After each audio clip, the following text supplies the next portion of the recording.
né? Eu não sei se você concorda, eu pontuei isso daqui, mas na minha visão, se eu fosse o dirigente do São Paulo, assumindo agora, eu renovaria com o Diniz, avaliando o bom trabalho que ele fez, isso daria mais confiança para o grupo. Acho que analisando o mercado também, ele é um nome interessante e desapegar também um pouco de Rogério Ceni. A realidade dele agora é Flamengo. Eu não sei se você concorda, mas na minha visão, o Diniz fez por merecer uma permanência no São Paulo neste ano.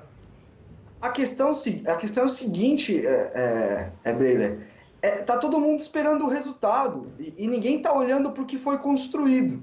Eu acho sim que o Diniz teve problemas, eu acho que ele teve momentos ruins do trabalho dele. Eu não estou falando aqui que o trabalho dele é ótimo, que é maravilhoso, que não merecia crítica, não, em alguns momentos sim. Mas eu acho que o São Paulo está mais perto de ter um processo e uma identidade de jogo mais longa.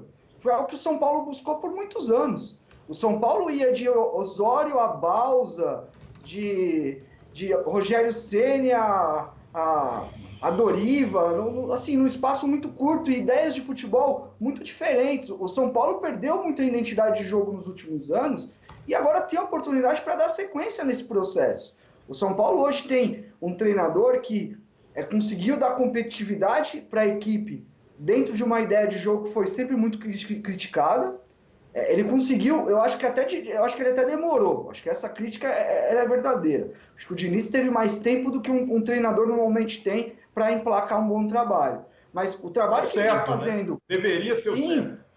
Sim, mas o trabalho que ele vem fazendo, por exemplo, com os meninos da base do São Paulo, o desenvolvimento desses jogadores está muito nítido. Como o Sara cresceu, como o Léo melhorou, às vezes como zagueiro, ele lançou o Diego, que agora acabou voltando para o banco. O próprio Igor Gomes teve momentos muito bons com o Diniz, a recuperação do Brenner, a busca do Luciano no mercado, foi um cara que encaixou muito bem. Então eu vejo o Diniz hoje como um cara que conseguiu criar uma identidade e um processo de trabalho muito claro no São Paulo. Agora, não é o título que tem que balizar isso. O que tem que dizer que ele tem que continuar ou não, tem que ser o dia a dia, tem que ver o quanto ele tem entregado dentro do clube. Mas eu concordo muito com os amigos. Se ele não ganhar, ele tá fora. O pessoal tá com a guilhotina ali segurando a cordinha. Cruel, né, Renato? Exatamente, eles estão segurando a cordinha. Se ganhar o título, talvez eles amarrem. Se não, eles vão abrir a mão e vão falar tchau. Não, mas porque é o São Paulo, né? Já são 8 anos sem o título. Então se você pegar um gráfico do trabalho do Diniz, o gráfico vai ser assim, né? Ele sobe aqui no fim. Porque é um ano. Agora é um ano também de plantação. Quer dizer, fez o mais difícil. Fez o mais difícil na hora da colheita, que a colheita não seja agora, seja daqui a um pouquinho. Eu sei que envolve muita coisa, isso que a gente está falando em relação ao Casares, por exemplo, isso é a tentação política de imprimir sua marca. Até quando ele vai conseguir segurar? Eu acho que ele até conseguiu com coisas legais, com o papo que ele levou com o Raí, com o Pássaro já foi diferente, porque, é claro, é outra repercussão, né? Pássaro não é Raí, não é um dos melhores jogadores que o São Paulo já teve em todos os tempos. Então, acho que o Casares até começou bem nesse sentido. Podia dar um outro passo nessa direção. É complicado? Claro que é complicado. Tem que explicar isso para torcedor, que não vê título desde 2012. Tem que explicar isso para conselheiro, que fica mandando WhatsApp em grupo de WhatsApp. Tem que explicar para um monte de gente.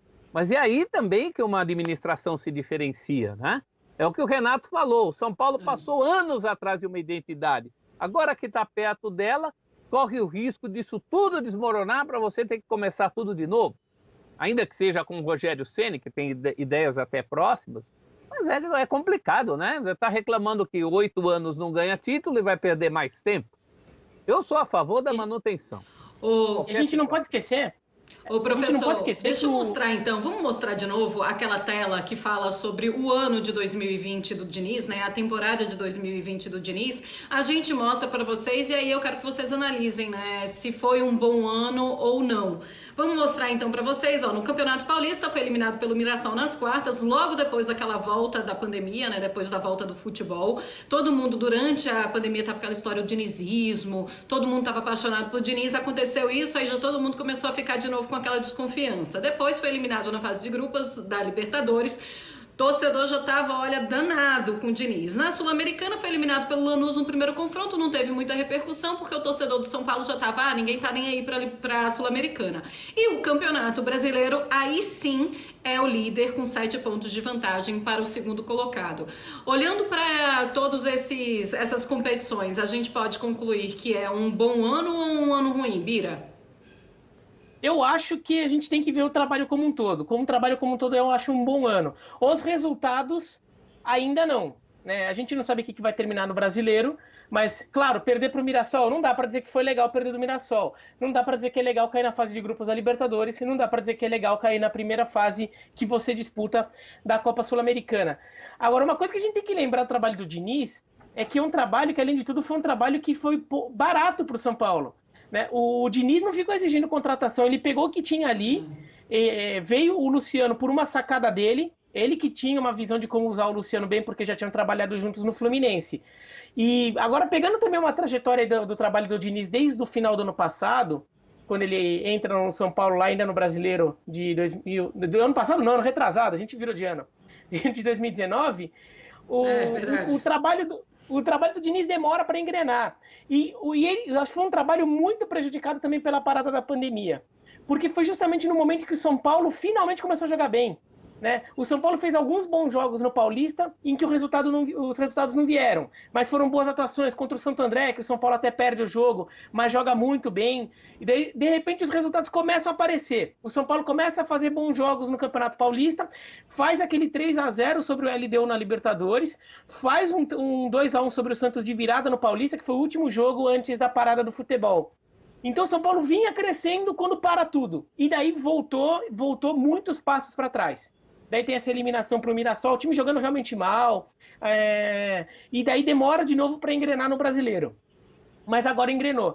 Acho que assim, é um trabalho que acho que deveria ser mantido, é um trabalho que no final das contas eu vou concluir que foi bom. Porque se você ver o resultado final do ano de 2020, o resultado final do ano de 2020 foi até ontem, né?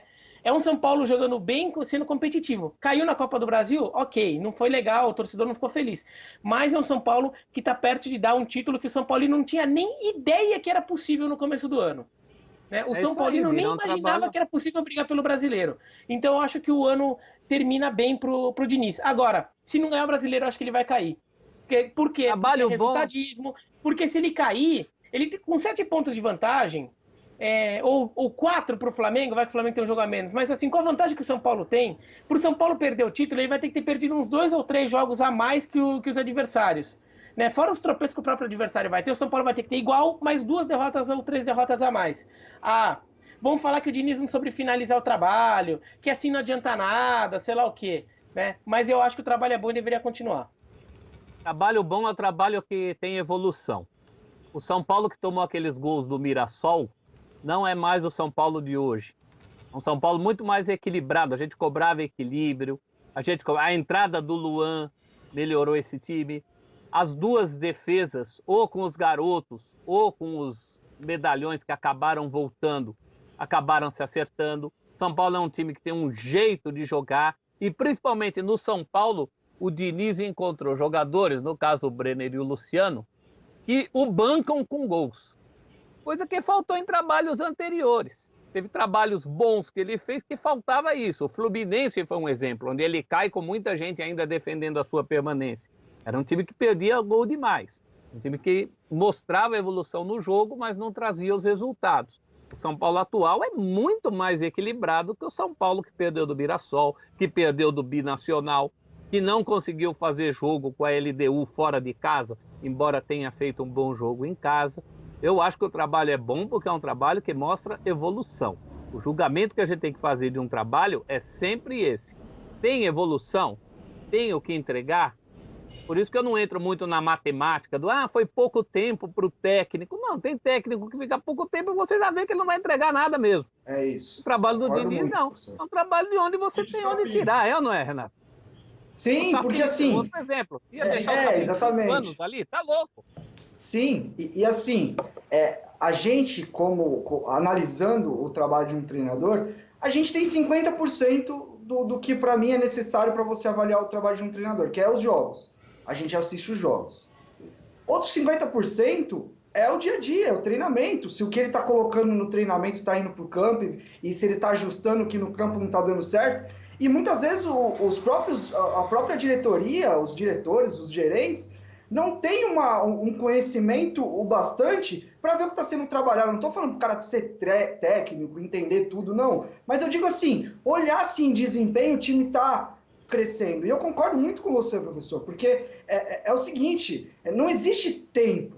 O que existe esse trabalho aqui tem um norte, ele está indo, você consegue enxergar uma ideia ali que ela está aflorando, que ela está desabrochando, que o time vai começar... Porque assim também, tem muito trabalho que o treinador está ganhando, mas você fala, não está convencendo, não está... O caso do Marcelo Oliveira no Palmeiras, por exemplo, quando ganha a Copa do Brasil, e você via que ali a coisa não estava legal. E aí vai para o outro ano, o Oswaldo de Oliveira no Atlético Mineiro, a mesma coisa, vai para o outro ano já com um sentimento assim, não está caminhando, a coisa não tem um caminho. Então eu acho que, pelo menos a minha avaliação de trabalhos de treinadores, enquanto comentarista, enquanto analista, é sempre nessa linha. Como é que está